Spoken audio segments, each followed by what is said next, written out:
What is financial freedom? And is it something that you should be going after? Should that be on your list of goals? Do you want to achieve financial freedom? Well, it sounds really great, right? I want to achieve financial freedom. It sounds really cool. I love freedom. But I do have some pretty conflicting news for you. So everything that you need to know about financial freedom, we are going to cover right now. And obviously the first thing that we need to talk about is we need to define what financial freedom is. So quite literally speaking, if we take those two words, financial, and we take freedom, this is what I gathered from it to actually literally mean. So financial, taking from the dictionary, is relating to finance. Okay, so that one's pretty easy to understand. Now freedom, taken from the dictionary, I gotta read this one, is to be without hindrance or restraint. Okay, so if we have related to finance and being without constraint or being without restraint, and we put those together, that means that financial freedom would mean having no money restraints. And newsflash for you, the problem with that is that money is a limited resource. We all have limited resources. We all have limited capital, which is also known as money in economic speak. We all have limited capital. We have limited money because it is a scarce. It is a scarce resource. Capital is a scarce resource. So no matter who you are, no matter how much money you have, money is limited. It is finite. It is not infinite, like a lot of people like to think. If you do keep printing money and you do make it infinite, then you're going to have disastrous consequences for the country, for the economy and everything. When it comes to money, it doesn't matter how rich you are, at some point it is a limited resource. Now a lot of us have a lot more financial freedom, which I'm going to talk about in just a moment. You know, me, let's say I only have $1 million. I don't yet, but let's just say I do. If I had $1 million, that is a pretty good amount of money, but also I'm limited to $1 million. Someone, maybe the richest man in the world that has, hundreds of billions of dollars, while he has a lot more capital than I do and has a lot more freedom to use that money than I do, he is still somewhat limited, of course, because if he were to liquidate all of his assets, that would probably be bad for his business. That would probably be bad for his tax strategy. So that'd be bad for a lot of things. So money is a limited, it is a scarce. Why do I keep saying scarce? It is a scarce resource. It is limited. And so that is why, quite literally, you cannot technically have financial freedom. No matter how much money you do have, you will still have constraints. But still, that doesn't mean it's the end of the world, because we can define financial freedom from a practical standpoint. So from a literal standpoint, it is practically impossible. You can never have no constraints with money. But from a practical standpoint, we can kind of say realistically that there are levels of financial freedom that you can achieve. So that is how I like to think about it, that you can get more, closer to financial freedom. Maybe it goes like one of those curves where at first you're getting a bunch of freedom, and then it kind of tapers off, but it never hits, I don't know, what is it I don't know, it never hits the end. Let's say it never hits the end of the bar. It just comes closer and closer. So it never hits the end because you can never actually achieve total financial freedom, at least in my opinion.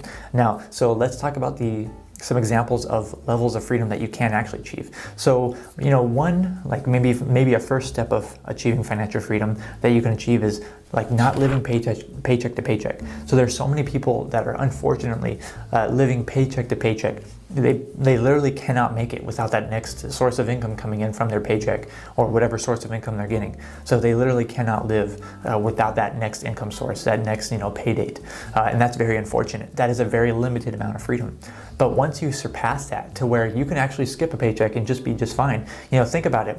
If you're going up on a graph, that's a huge deal. That's a huge amount of freedom that you gain from not having to 100% rely on that next pay date. So that is one small level of financial freedom, but it is very important. Now, a second level might be having enough money to take an entire year off of your job, let's say. So maybe you make, I don't know, $50,000 per year. But if you have $50,000 in the bank, theoretically anyway, you could take an entire year off of your work, as long as you can return to something that pays about similar the year later. So that is an incredible amount of financial freedom, right? Even over not living paycheck to paycheck, being able to survive a month, being able to survive 1 year without a paycheck, without an income, that's a huge amount of freedom. And so you're kind of getting closer, to that financial freedom. And then a third way, a level of financial freedom might be having enough money to never work again. So that is one of the things that we like to consider financially independent. So if you're financially independent, then theoretically you would never have to, earn money or work again, and you could theoretically survive for the remainder of your life without having to earn any more income. So that is a huge amount of financial freedom. But again, you still are constrained. You still do have the restraints. You can't just go from spending $40,000 per year on a $1 million portfolio following the 4% rule to spending $80,000 per year using an 8% withdrawal rate. You're probably going to run out of money before the end of your life if you are using a 8% withdrawal rate. And so you do still have restraints, but you gain so much financial freedom by being financially independent. And there are many different kinds of levels that you can arbitrarily say that are going to progress you towards the freedom. But like I said, I don't think that you could ever technically, realistically reach absolute financial freedom. And that's why the next thing that I have to talk about is very, very important that you must know about financial freedom. But before I move on to that really quick, I just want to say if you're liking this video, give it a thumbs up, give me a like. I really do appreciate that, and it really does help me out. While at the same time, consider subscribing to the channel and putting on that bell for notifications, because every single week, 52 weeks a year, I am putting out videos just like this about personal finance, about financial independence, sometimes about financial freedom, and I just know that there's something that I can help you with. So right now, I'm doing new videos every Tuesdays and Fridays, so 2 days a week at 8 a.m. Pacific Standard Time. So make sure you're subscribed and you hit that little bell so that you do not miss a new video. Now let's get back to financial freedom, and let's talk a little bit about the theoretical steps towards financial freedom. So financial freedom is more theoretical. So it's taking more steps. This is of course my opinion, but it's taking more steps into worrying less about money. So when you're living paycheck to paycheck, you're worrying about money all the time. It is a very big drain on your happiness when you're living paycheck to paycheck. When you have a small emergency fund, it's a little bit less of a drain, but still, you don't want to use your emergency fund, but you do have a little bit more freedom. When you're financially independent and you theoretically could live the rest of your life without earning any more money, that's a huge amount of financial freedom. But again, you do still have some of those constraints. And that's why financial freedom, as I define it, is the theoretical steps that you take in order to gain more freedom and gain more independence from having to worry about money. And financial freedom really doesn't have concrete numbers attached to it. So anytime you try to attach a number to financial freedom, it's going to be arbitrary, because what might be financial freedom or considered financial freedom or freedom in general to someone might not be enough for another person. And I like to relate that to financial freedom. I like to relate it to financial independence, because that is my main digs. That's what I'm always talking about, is financial independence. But when you're financially independent, you do still have restraints. Now, I see them very closely as being essentially the same, except that financial independence puts numbers to the game. So in both of these, you do want freedom, you do want to have more flexibility, you want to have more happiness, you want to have the ability to pursue things that you want to pursue in your life. So that's why financial freedom and financial independence are both really cool, really important, really good concepts.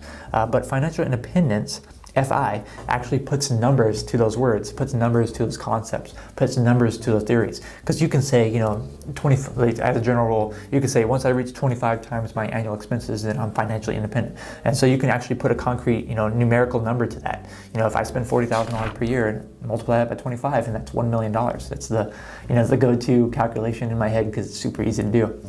But so I can actually put numbers using financial independence. But financial freedom, I can't really put a number to it, because financial freedom, and financial independence in general, it's very dependent on the way that you live your life. You could technically be financially independent on a portfolio that produces $1,000 per month. It is possible, maybe not that fun, or not that many people want to do it, but it is possible to live off of $1,000 per month in many parts of the country in the United States, and of course certainly in many countries abroad as well. So theoretically, you could be financially independent on only $1,000 per month. You'd have to be really smart with your money, but you could do it. But then you can 10 times that and say $10,000 per month, and someone could technically not be financially free on $10,000 per month.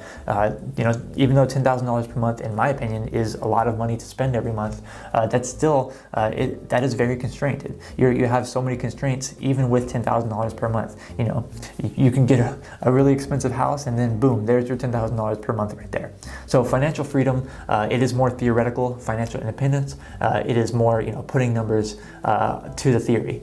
And both of them are great things that you should be seeking in your life. You should be seeking more freedom. You should be seeking to become financially independent. And if you haven't already, make sure that you watch this video right here, right here that I created called How to Achieve Financial Independence in 10 Years or Less, because this is a complete guide, it's a complete blueprint to becoming financially independent. And I just know that there's something in there that can help you. Thank you so much for watching this video. I'm Zach from OnCashflow.com, and I hope to see you next time.